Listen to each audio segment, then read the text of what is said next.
Hey everybody, Scott Monday with Kitchen and bathCRATE, and today I want to give you a virtual tour of a recently completed bathCRATE project. This is bathCRATE Olive Avenue in Modesto, California, and I think you're really going to enjoy seeing how we solve some pretty significant pain points for this customer, and pain points that are actually pretty common in bathrooms throughout California. So let's jump right into this virtual tour of bathCRATE Olive Avenue.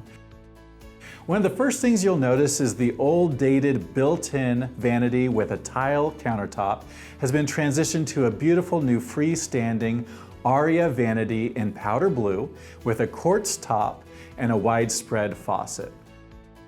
Above that, you'll see a very on-trend element, and that is the fully framed mirror above the vanity. Instead of just the single mirror, we're now seeing a lot of framed mirrors that add some visual excitement to the space, but of course also function really well as a mirror. Now, as we pivot around to the tub area, we removed the old tub and replaced it with the Kohler Archer. It's a very simple tub, but still has some decorative nuances to it that we can really appreciate.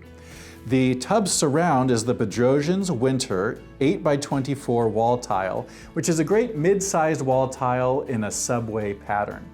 We have a built-in niche on the left wall and then floating shelves above it.